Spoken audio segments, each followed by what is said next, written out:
Assalamualaikum warahmatullahi wabarakatuh. Alhamdulillah, salatu wassalamu ala rasulillah wa ala alihi wa sahbihi wa mawala ba'd. Sahabat, insyaallah dirahmati oleh Allah subhanahu wa ta'ala.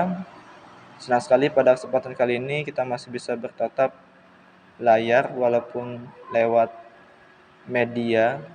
Tentu dengan adanya aktivitas sharing ini mudah-mudahan menambah keimanan kita, semangat kita, dan juga ketakwaan kita serta kesadaran kita untuk berislam secara kafah, ya, secara menyeluruh, dan memberikan inspirasi kepada dunia tentang pentingnya kita itu menjadi muslim sejati dan menjadi umat yang terbaik.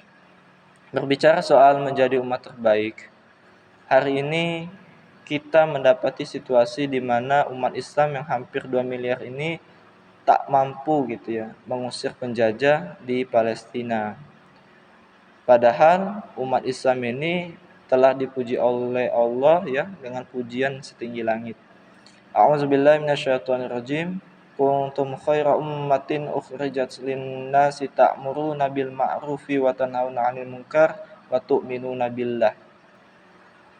Di dalam Al-Qur'an, Quran surah Ali Imran ayat 110 ini Allah menyampaikan, kalian adalah umat terbaik. Nah, tentu umat terbaik ini disematkan pujian ini kepada umat Islam. Karena umat Islam ini melakukan amar ma'ruf nahi munkar, melakukan dakwah dan beriman pada Allah Subhanahu wa taala. Hanya saja fakta ini hari menunjukkan bahwa umat Islam itu tidak mengarah kepada sebagai umat terbaik itu. Buktinya apa? Bagaimana mungkin umat ini tidak bisa melakukan hal yang semestinya dilakukan terhadap saudaranya di Palestina, yaitu apa? Mengusir penjajah ya dari tanah yang dirampas oleh mereka dan menzalimi dan menggenosida kaum muslimin di Palestina. Tentu bagaimana mungkin di saat yang sama di dalam negeri misalnya Indonesia makin gelap, liga korupsi merajalela, LGBT, pergaulan bebas, judi online, pinjaman online, pelecehan seksual, dan seterusnya. Nanti bisa ditambahkan ya di kolom komentar. Ekonomi makin lesu dan seterusnya gitu, menambah beban kehidupan kita. Kriminalitas di mana-mana. Ini menunjukkan pelakunya umat Islam. Ya, apa sih yang salahnya? Padahal umat Islam itu sudah Allah puji dengan pujian yang terbaik gitu ya, sebagai umat terbaik. Tapi faktanya tidak menunjukkan sebagai umat terbaik. Padahal umat terbaik itu kan umat yang memimpin dunia, umat nomor satu, umat yang menjadi teladan. Tetapi ini hari umat Islam tidak menunjukkan tanda-tanda sebagai umat yang dimaksud di dalam oleh Allah di Al-Quran tersebut.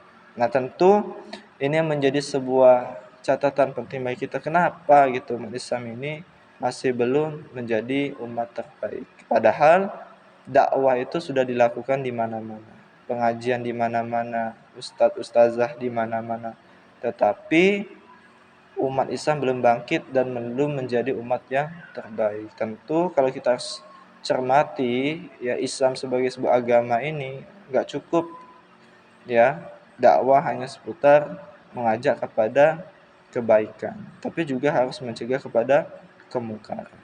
Islam sebagai agama sekaligus ideologi itu tidak hanya mengatur urusan manusia dengan Tuhan, seperti misalnya sholat, puasa, zakat, dan haji. Islam juga mengatur masalah ekonomi, politik, pergaulan, pendidikan, dan juga Islam juga mengatur tentang makanan, pakaian, akhlak. Tentu semuanya harus kita sampaikan, kita dakwahkan. Tapi faktanya ini hari umat Islam yang mendapatkan dakwah itu tidak secara komprehensif.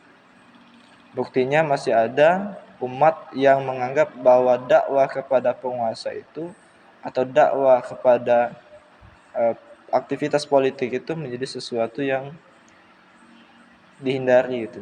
Padahal kalau kita perhatikan dengan dakwah kepada penguasa ini tentu banyak kebaikan, banyak keberkahan ketika para penguasa itu mau mengamalkan seluruh hukum-hukum Islam. Nah, disinilah kemudian pentingnya dakwah itu tidak hanya cukup kepada mengajak orang sholat, mengajak orang puasa, mengajak kepada sedekah, sholawat gitu ya, termasuk juga mengajak kepada kebaikan, tapi juga harus mencegah kepada kemungkaran. Dan kemungkaran terbesar itu ya ketika para penguasa itu tidak mengamalkan Islam, tidak mengamalkan dan menerapkan hukum-hukum Islam. Tentu harus ada dakwah kepada penguasa agar penguasa itu mau menerapkan Islam. Nah, dengan dakwah kepada penguasa melakukan aktivitas politik ini, insya Allah umat Islam ini akan bangkit, umat Islam ini akan memimpin dunia, dan umat Islam ini akan kembali mendapatkan keberkahan. Semoga kita semua mau berdakwah tidak hanya kepada rakyat, juga pun termasuk pada penguasa. Kita doakan semoga kita ini menjadi umat terbaik, umat yang dicintai oleh Allah, dan umat yang senantiasa melakukan dakwah kepada rakyat pun terhadap para penguasa. Amin ya rabbal alamin. Wassalamualaikum warahmatullahi wabarakatuh.